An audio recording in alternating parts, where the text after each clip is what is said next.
Tani, Ya, selamat pagi. selamat pagi Pak Rozali. Apa kabarnya Bu Tani? Alhamdulillah baik. Sepertinya nampak sehat sekali Pak Rozali Alhamdulillah, hari sama-sama ini. sehat. Tumben mampir. Ini Bu, kami dari CGP ini ada yang mau diwawancarakan dengan kepala sekolah. Ya. Makanya kami datang ke SMP Negeri 9 ini untuk mewawancarai Bu Tani sebagai kepala sekolahnya. Ini mengenai tentang dilema etika. Iya, boleh Jadi sih. mungkin kami mau sedikit wawancara kepada Ibu mengenai bagaimana dilema etika Ibu yang ada di SMP Negeri 9. Mungkin langsung saja Ibu ya pertanyaannya. Oh iya boleh. Jadi selama Ibu menjadi kepala sekolah di SMP Negeri 9 ini, ada nggak Bu masalah yang ditimbulkan atau jadi dilema buat Ibu? Kalau ada mungkin bisa Ibu ceritakan pengalamannya. Yang mana ya? Sebenarnya sih banyak sih. Ya sebenarnya sih banyak masalah yang menimbulkan dilema di sini. Terutama masalah apa namanya yang terdekat aja lah ya, yang kemarin saat penerimaan peserta didik baru. Seperti Bapak Rozali ketahui kan, karena kita ada zonasi di sini kan. Jadi dalam tahun ini siswa yang daftar di SMP Negeri 9 Kota Bengkulu ini agak menurun gitu kan. Jadi hanya memperoleh sebenarnya 90 murid itu yang untuk kelas 1. Jadi jumlah murid semuanya itu keseluruhan dari kelas 7 sampai kelas 9 itu 320 murid. Jadi dengan jumlah murid tersebut maka kami hanya membuka 3 kelas yang untuk kelas 1 seperti itu kan. Padahal Pak Rozali tahu sendiri, sementara guru-guru di sini kan 25 orang, hampir rata-rata semuanya sertifikasi. Jadi saya bingung saat itu antara akan memberhentikan guru yang guru yang belum bersertifikasi GTT atau mempertahankan mereka. Padahal kan kondisi keuangan jika tidak stabil ketika memperoleh murid sedikit gitu Pak Rozali. Oh gitu. Iya. Jadi dilema Ibu yang hadapi itu dengan jumlah murid yang sedikit sehingga keuangan kelas yang diterima itu sedikit. Ada masalah dengan guru sertifikasi jam mengajar Bu ya. Kira-kira kalau dari kasus-kasus yang seperti itu Ibu bisa nggak membedakan apakah yang dimaksud itu dilema etika atau rujukan moral? Nah kalau masalah yang tadi ya, maksud gimana berupa dilema etika dan yang berupa rujukan moral sih, biasanya sih saya lihat dulu kasusnya gitu loh Pak. Jika kasus ini berhubungan dengan ranah hukum, berarti itu rujukan Moral. Rujukan moral. Tetapi jika itu berhubungan dengan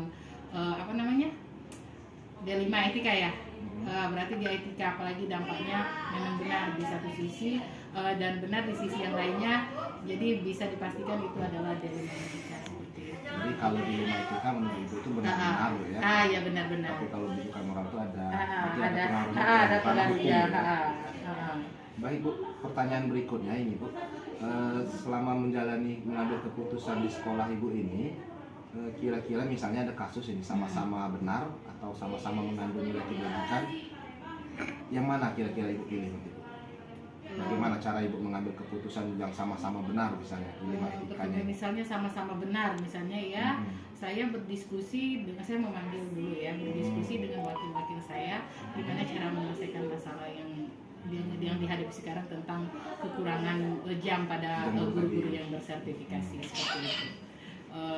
Hal-hal yang ini ya efektif ya, mengomunikasikan ke ini, mengomunikasikan ke jadi berdiskusi guru. Iya, berdiskusi. Maaf ya Pak ya, Sama-sama, mengganggu ada sama-sama. sedikit. Ya silakan.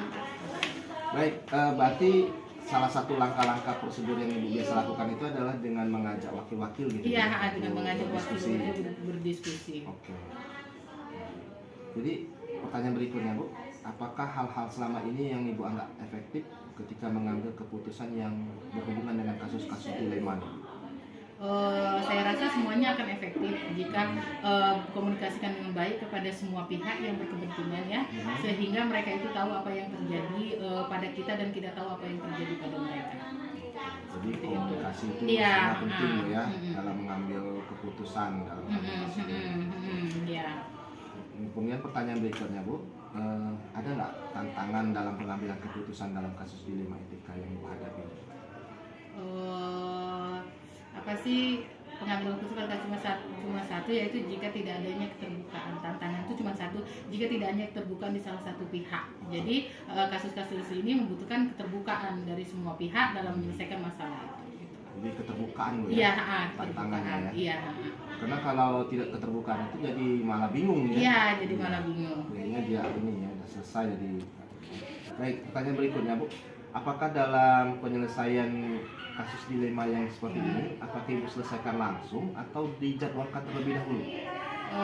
Kalau jadwal tertentu mungkin tidak ada ya, tapi kalau prosedurnya jelas ada seperti kasus yang saya sampaikan tadi. Tadi itulah saya memerlukan diskusi terlebih dahulu dengan para wakil kepala sekolah, kemudian saya mengonsultasikannya dengan langkah-langkah, mengonsultasikannya, setelah itu baru mengambil langkah-langkah seperti itu. Berarti bisa saya simpulkan mungkin tidak langsung Iya, diselesaikan di tempat ya ya. tidak langsung diselesaikan Tapi di tempat karena ini kan mungkin menyangkut ya. orang banyak, terus membutuhkan biaya, jadi kan kita tidak bisa menyelesaikan dengan kita sendiri sebagai kepala sekolah. Jadi kita harus ada jadwalnya. ada jadwalnya, prosedurnya dulu kita indikan dulu ke wakil-wakil karena kan menyangkut orang banyak dan biaya kan biaya juga bukan dari kita, jadi kita harus menyelesaikannya seperti itu. Jadi banyak sekali pihak yang terkait. Iya, banyak pihak yang Oke, terkait. pertanyaan yang berikutnya Bu. Kira-kira selain wakil-wakil tadi ada nggak Bu yang lain membantu Ibu dalam menyelesaikan suatu permasalahan dilema itu? Wakil-wakil ya sama-sama dengan guru-guru juga, jadi ada guru, ada wakil, jadi semuanya kita bersatu seperti itu. Misalnya dari pihak Dignas ada?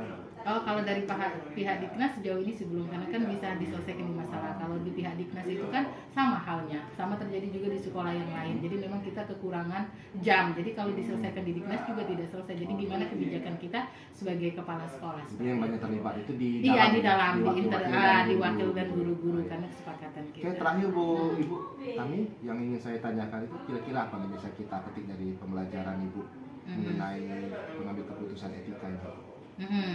Jadi di sini saya mengambil pengalaman gimana cara kita membangun jaringan komunikasi dengan anak-anak, dengan semua pihak. Jadi dengan kita juga harus membangun rasa empati kepada orang yang bekerjasama dengan kita, dengan demikian kerjasama kita dalam mewujudkan pendidikan yang baik dan itu menyenangkan bagi murid itu mungkin akan dapat terwujud. Jadi kolaborasi antara kepala sekolah, guru, TU dan semuanya. Jadi kita harus menjalin kolaborasi yang bagus dan komunikasi yang bagus. Luar biasa Ibu kami ya.